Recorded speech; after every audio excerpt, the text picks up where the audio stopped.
왕의 마음이 여호와의 손에 있음이 마치 본물과 같아서 그가 임의로 인도하시느니라. 사람의 행위가 자기 보기에는 모두 정직하여도 여호와는 마음을 감찰하시느니라. 공의와 정의를 행하는 것은 제사 드리는 것보다 여호와 앞에서 기쁘게 여기시느니라. 눈이 높은 것과 마음이 교만한 것과 악인이 형통한 것은 다 죄니라. 부지런한 자의 경영은 풍부함에 이를 것이나 조급한 자는 궁핍함에 이를 따름이니라. 속이는 말로 재물을 모으는 것은 죽음을 구하는 것이라. 곧 불려다니는 안개니라. 악인의 강포는 자기를 소멸하나니 이는 정의를 행하기 싫어함이니라. 죄를 크게 범한 자의 길은 심히 구부러지고 깨끗한 자의 길은 고드니라. 다투는 여인과 함께 큰 집에서 사는 것보다 움막에서 사는 것이 나으니라. 악인의 마음은 남의 재앙을 원하나니 그 이웃도 그 앞에서 은혜를 입지 못하느니라. 거만한 자가 벌을 받으면 어리석은 자도 지혜를 얻겠고 지혜로운 자가 교훈을 받으면 지식이 더하리라. 의로우신 자는 악인의 집을 감찰하시고 악인을 환란에 던지시느니라. 귀를 막고 가난한 자가 부르짖는 소리를 듣지 아니하면 자기가 부르짖을 때에도 들을 자가 없으리라. 은밀한 성물은 노를 쉬게 하고 품 안의 뇌물은 맹렬한 분을 그치게 하느니라. 아멘.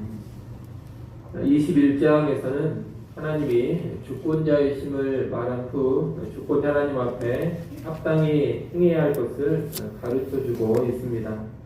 먼저 1절, 2절 말씀은 하나님께서 주권자 되심을 잘 보여주고 있습니다.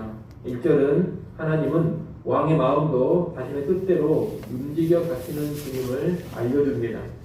인간 세상에 아무리 높은 통치자, 대단한 권력자라 하더라도 하나님의 통치를 벗어날 수 없습니다. 그러니 왕이 최고의 힘을 가지고 있다고 생각하거나 그 왕이 내 인생을 좌우하는 것처럼 착각을 해서는 안 됩니다. 하나님께서 진정한 통치자가 되시고 하나님께서 진정한 주권자 되심을 우리는 분명히 알아야 합니다. 2절은 이런 하나님께서 사람의 마음을 감찰하신다고 합니다. 하나님은 그저 사람의 외적인 행동만 보시면서 판단하시는 분이 아닙니다. 그분은 마음의 깊은 속까지, 내면의 깊은 부분까지 감찰하십니다. 이런 하나님 앞에 자신 있게 의롭다 말할 수 있는 사람은 없습니다. 그러니 겸손하게 하나님의 평가를 우리는 받아야 하고 하나님의 평가에 순응하면서 바꿀 것은 바꾸고 회개할 것은 회개하면서 변화시켜가야 하는 것입니다. 3절, 4절은 이런 하나님 앞에서 어떻게 살아야 하는지를 알려주는 내용입니다. 하나님께서 진정한 주권자, 통치자가 되시고 우리의 깊은 내면까지 감찰하시는 분이라는 것을 정말로 안다면 형식적인 제사를 드리기보다는 삶 가운데서 정의와 공의를 행하면서 살아야 합니다. 3절 말씀을 한번 읽어보십시오. 3절 말씀 읽습니다. 공의와 정의를 행하는 것은 제사 드리는 것보다 여호와께서 기쁘게 여기시느니라. 아멘. 이 말은 제사, 다시 말하면 예배를 드리지 않아도 좋다 이런 말이 아닙니다. 일상의 삶에서 불의하게 살면서 범죄하는 가운데 형식적인 제사 드리는 것을 여호와께서 미워하신다는 겁니다. 주권자가 되시고 감찰하시는 하나님 앞에서는 형식적인 제사나 예배가 결코 통하지 않습니다. 우리의 형식적인 예배, 형식적인 제사에 속아 넘어가시는 그런 분이 아니라는 겁니다. 그렇기 때문에 반드시 정직하고 공의로운 삶, 깨끗한 삶을 살면서 하나님께 나와 예배해야지만 그 예배가 의미가 있는 겁니다. 4절 말씀은 원문을 가지고 좀 이해를 해야 되는데 눈이 높은 것이 나오는데 눈이 높은 것은 교만을 의미합니다. 그리고 바로 뒤에 마음이 교만한 것이 나오는데 이 마음이 교만한 것은 마음이 절제되지 않고 방종하는 것을 의미합니다. 다시 말하면 무절제한 마음이라 이렇게 말할 수가 있겠습니다. 그리고 4절 맨 뒤에 악인이 형통한 것이 나오는데 이 악인의 형통이란 악인이 성공하고 잘 된다 이런 의미가 아니라 악인이 자기의 생각, 자기의 고집대로 거침없이 살아가는 것을 뜻합니다. 다시 말하면 돌이키지도 않고 변화되지도 않은 채 고집스럽게 악하게 살아가는 삶을 뜻하는 겁니다. 바로 이런 것들이 하나님 앞에서 죄가 된다는 겁니다. 교만한 마음, 절제하지 못하고 방종하는 마음, 또 돌이키지 않고 변화되지 않는 악인의 삶, 주권자신 하나님은 이것을 죄로 여기시고 이런 죄에 대해서 반드시 심판하시고 보호하시는 겁니다. 그래서 우리는 교만한 태도를 버려야 하고 절제하지 못하고 방종하며 살고자 하는 마음도 버려야 하고 돌이키지 않고 변하지 않는 그런 습성도 버려야 하는 것입니다. 그렇게 살아가야지만 주권자 되시는 하나님 앞에 의인으로 인정을 받을 수가 있습니다. 5절부터 14절까지 말씀은 주권자 하나님을 대적하며 살아가는 악인의 구시적인 모습들을 쭉 나열해주고 있습니다. 악인은 지혜 없이 조급하게 행하고 속이는 말, 다시 말하면 거짓된 방법을 동원해서 재물을 모읍니다. 악인은 또한 강포합니다. 다시 말하면 폭력적입니다. 바른 길로 가지 않고 구부러진 길을 가고 늘 다툼을 일으킵니다. 9절에 보면 다투는 여인과 함께 큰 집에서 사는 것보다 움막에 사는 것이 낫다, 그렇게 말씀합니다. 다투는 여인과 함께 사는 고통을 보여주는 말인데 이것은 다툼을 일삼는 것이 악한 삶의 행태라는 것을 일깨워줍니다. 우리가 살다 보면 다툼이 있을 수 있습니다. 하지만 이 다툼이 하나의 습관이나 삶의 행태로 자리 잡으면 그것은 악한 일이 되는 것이고 그런 행태는 가정과 같은 공동체를 파괴하는 일이 되는 겁니다. 악인은 또 다른 사람의 재앙을 원합니다. 악인은 나와 다른 사람이 함께 잘 살 수 있다, 나와 다른 사람이 함께 잘 될 수 있다, 이것을 인정하지를 않습니다. 오히려 어떤 생각을 하느냐, 상대가 망하고 죽어야지만 내가 잘 된다, 이런 생각을 합니다. 그래서 남이 잘 되는 것을 기뻐하지를 않고 오히려 남에게 재앙이 임하기를 간절히 바라는 것입니다. 이런 악인은 당연히 다른 사람이 도움을 요청해도 도와주지를 않습니다. 13절의 말씀처럼 귀를 막고 가난한 자가 부르짖는 소리를 듣지 않는 것입니다. 이처럼 악인은 잔인하고 이기적입니다. 악인은 또한 어떤 문제나 위기가 발생하면 뇌물을 써서 해결을 하려고 합니다. 14절 말씀을 한번 읽어보십시오. 14절 말씀 읽습니다.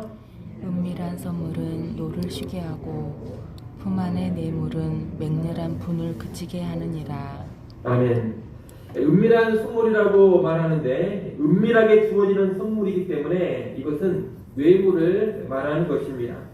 한마디로 뇌물은 노를 쉬게 하고 맹렬한 분을 그치게 하는 힘이 있다는 겁니다. 그래서 악인은 자기의 죄나 자기의 잘못으로 위기에 처하게 되었을 때 불의한 뇌물로 위기의 상황을 해결하려고 하는 겁니다. 우리가 이렇게 여러 가지 악인의 모습을 쭉 봤는데 이런 악인을 하나님께서는 반드시 심판하십니다. 12절 말씀 우리 같이 한번 읽어보겠습니다. 12절 함께 읽습니다. 의로우신 자는 악인의 집을 감찰하시고 악인을 환난에 던지시느니라. 아멘. 여러분, 악인이 악한 방법으로 재물을 모을 수도 있고 사람들 위해 군림하면서 포악을 행할 수도 있습니다. 또 가난한 자들을 외면하면서 아주 잔인하게 착취할 수도 있습니다. 또한 자신에게 어떤 위기가 닥칠 때 교활한 꾀를 쓰고 뇌물까지 쓰면서 그 위기를 빠져나갈 수도 있습니다. 하지만 결국에는 의로우신 하나님께서 반드시 심판하신다는 것을 우리는 알아야겠습니다. 왕의 마음까지 움직이시고 좌우하시는 분이 여호와 하나님이라 했습니다. 사람의 깊은 내면까지 다 살피고 계시는 분이 여호와 하나님이라 했습니다. 그러나 주권자 되시는 하나님께서 악을 행하는 악인을 결코 내버려 두지 않는 것입니다. 악인의 재물을 순식간에 흩어버릴 것이고 그를 환난에 던지고 소멸해 버릴 것입니다. 그때 악인이 아무리 부르짖고 도움을 요청한다 하더라도 아무도 그 악인의 소리에 귀를 기울이지 않을 겁니다. 때가 되어 하나님이 심판하실 때에는 아무리 울부짖고 애통한다 하더라도 하나님께서 듣지 않고 아주 무섭게 심판을 하시는 겁니다. 우리 이것을 알고 주권자 하나님, 감찰하시는 하나님 앞에서 언제나 의로운 삶을 살아야겠습니다. 여러분, 악인이 잘되고 악인이 승승장구하는 것을 결코 부러워하지 마시고, 나도 악하게 살아도 아무 문제 없겠다, 절대로 이런 생각에 빠지지 마십시오. 하나님이 살아계신다는 것을 늘 기억하면서 악인의 삶을 버리고 언제나 의롭고 정직한 길로 가시기 바랍니다. 사람을 사랑하고 위하며 섬기는 삶을 살아가십시오. 여호와를 경외하며 사랑과 정의로 살아가는 것이 정말로 지혜로운 삶입니다. 이를 꼭 기억하시고 그런 지혜의 인생 살아갈 수 있기를 간절히 축원합니다. 기도하겠습니다.